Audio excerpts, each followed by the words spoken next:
welcome back to Yumper and Swole's 31 Days of Horror, presented to you by the Tan Glove Network. Today we got a gory one for you, the 2006 science fiction black comedy horror film, Slither. Slither was written and directed by James Gunn in his directorial debut, and what a debut it is.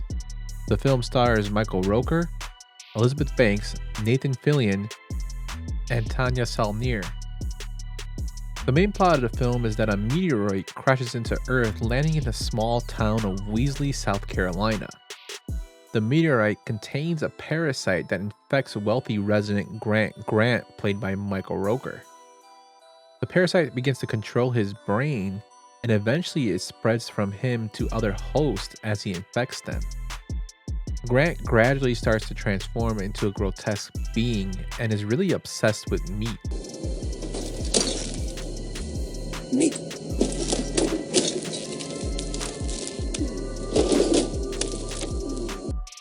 Now, when watching this movie, you might say, or even, disgusting, or maybe, it's fucking disgusting. But you won't be able to look away from the film. The special effects are great and still hold up till today. Most of the vision of the film in terms of the special effects were straight from the mind of James Gunn. The giant Brenda scene in particular is a perfect example of that.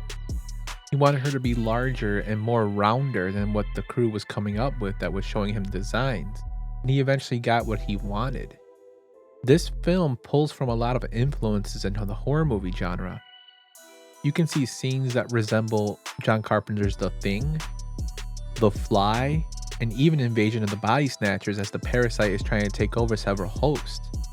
It also pulls from influences from Troma Entertainment, who is well known for their toxic adventure movies.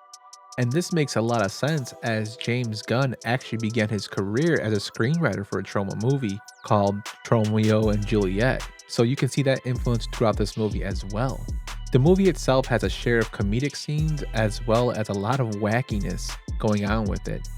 It wasn't a commercial success when it first came out, but has since developed a cult following.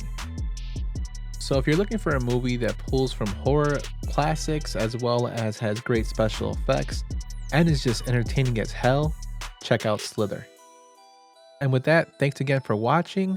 Be sure to check out the Tan Glove website for more 31 Days of Horror, podcasts, blogs, and we'll catch you in the next one. fucking disgusting.